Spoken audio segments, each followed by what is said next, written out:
Magaling na surgeon si Philip. Hindi niya papabayaan si Elias. Olivia! Tulong! Olivia! Philip, may pumaril sa kanya. Sir, tumawag na kayo ng ambulansya. Philip, iligtas mo siya. Please.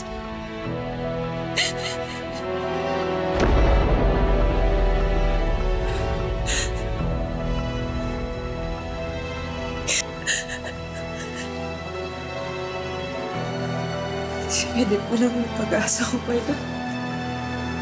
May tiwala ako sa kanya na gagawin niyang lahat para mailigtas yung buhay ng tao na ligtas sa akin.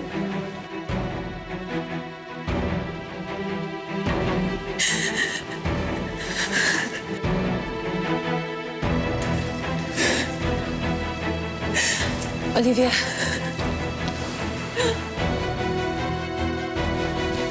Kamusta siya? Olivia, ginawa namin na lahat ng makakaya namin. Maraming dugo na wala sa kanya. Nakasurvive siya sa operation. But he's still in a coma. Nagkaroon kasi siya ng internal bleeding sa ulo niya dahil sa trauma na natamo niya. Ngayon, hindi namin alam kung kailan siya magigising.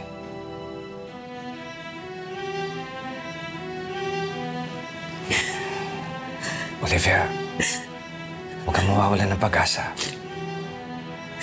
Palaban si Elias. At naniniwala ako malalagpasan niya ang lahat ng to.